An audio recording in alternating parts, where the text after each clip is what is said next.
Assalamualaikum warahmatullahi wabarakatuh. Selamat pagi semuanya. Kami dari kelompok 4 mata kuliah Struktur Data dan Algoritma kelas SI 4402.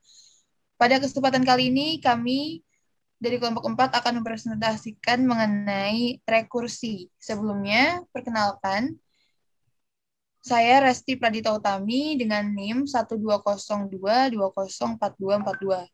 Selanjutnya silakan teman-teman saya untuk memperkenalkan dirinya masing-masing. Dimulai dari Afrain, silakan. Ya, perkenalkan nama saya Fran Faik Nabil dari kelas SI 4402 dengan nomor NIM 12022003117. Oke, mungkin selanjutnya saya perkenalkan nama saya M. Haikal Angga Saputra dari kelas SI 4402 dengan NIM 12022204237. Dan perkenalkan, saya adalah Safa Davia Arsi dengan NIM 12022204369. Oke, terima kasih untuk perkenalannya. Selanjutnya, kita akan masuk ke pembahasan pertama mengenai pengertian dari rekursi. Apa itu rekursi? Jadi, fungsi rekursi merupakan fungsi yang dapat memanggil dirinya sendiri secara berulang-ulang, hingga suatu kondisi yang didefinisikan terpenuhi atau bernilai benar. Selanjutnya, Ya, berikut adalah contoh dari bilangan rekursif yang ada di program Python. Salah satunya adalah bilangan faktorial. Fungsi faktorial merupakan fungsi rekursif karena di dalam fungsi tersebut terdapat pemanggilan fungsinya sendiri. Ketika pengguna memasukkan bilangan tersebut, maka nilai akan dikirimkan ke fungsi faktorial lewat parameter n. Selama nilai n tidak sama dengan 1, maka fungsi faktorial akan terus melakukan pemanggilan diri sendiri. Perulangan tersebut akan berhenti ketika nilai adalah 1. Berikut adalah contoh inputannya. Jika kita masukkan n sama dengan 4, maka fungsi tersebut akan memanggil diri sendiri sampai nilai n merupakan 1. Contoh faktorial 4 adalah 24. Selanjutnya.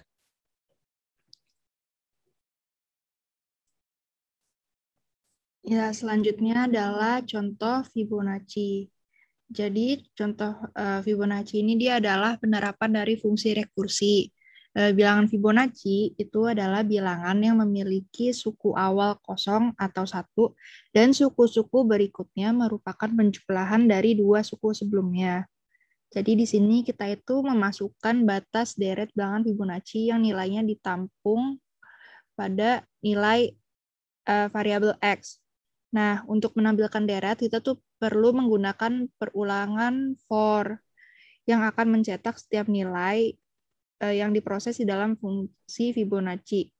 Dan fungsi Fibonacci ini akan terus memanggil dirinya sendiri ketika nilai yang dilewatkan, nilai n, bukan bernilai 0 atau 1 dengan melakukan proses penjumlahan Fibonacci n-1 plus Fibonacci n-2.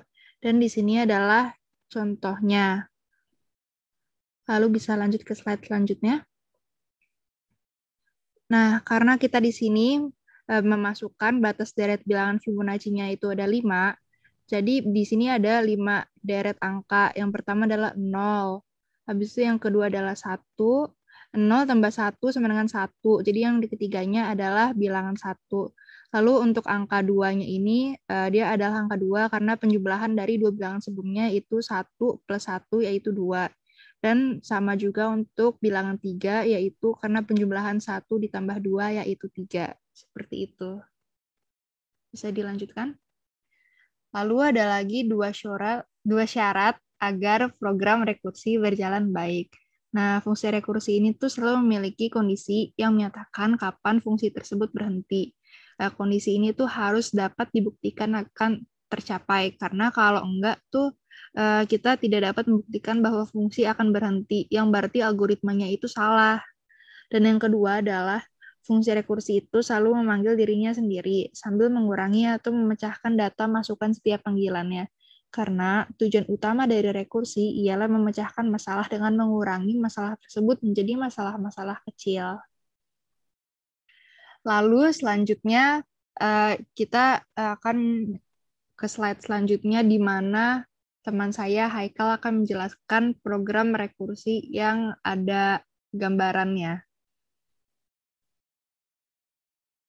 Oke, baik. Saya Haikal akan menjelaskan bagaimana program tersebut jika kita buat menggunakan library Turtle di Python. Jadi yang pertama kita mengimport Turtle, lalu kita memanggil Turtle dengan cara membuat variabelnya, lalu mengetikkan Turtle dengan menggunakan T yang besar. Jika menggunakan T yang kecil, akan terjadi error pada program. Lalu karena Turtle itu berjalan lurus ke arah kanan, jadi kita perlu mengarahkan Turtle tersebut ke arah kiri dengan sudut 90 derajat agar dia bergerak ke atas. Lalu dengan kecepatannya kita akan mengeset di 150. Lalu selanjutnya kita akan membuat dev tree karena kita akan membuat pohon. Lalu selanjutnya kita harus membuat if i besar sama dengan 10. Mengapa kita membuat if i ini? Karena seperti yang sudah dijelaskan tadi, rekursi itu adalah proses pengulangan dirinya sendiri. Jika kita tidak membuat if ini, akan terjadinya pengulangan terus-menerus. Maka dari itu, if ini diperlukan untuk menjadi pembatas pengulangan tersebut. Lalu, ini adalah merupakan pergerakan yang akan dilakukan oleh Turtle tadi. Bisa saya mulai saja? Saya akan sayaran.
Oke, mungkin setelah dirun hasilnya akan kurang lebih seperti ini. Mungkin untuk penjelasannya adalah forward ini kan yang tadinya bergerak lurus. Untuk menjadikan dia ke atas seperti saya bilang tadi, kita harus membuatnya left dengan sudut 90 derajat akan mengarah ke atas. Lalu untuk left-nya bisa diatur ke kiri sebesar 30 derajat dan juga ke kanan 30 derajat. Kurang lebih seperti itu kalau buat right dan left-nya. Lalu yang 3 kali per 4 ini adalah 3 itu merupakan banyak ranting yang akan dibentuk dari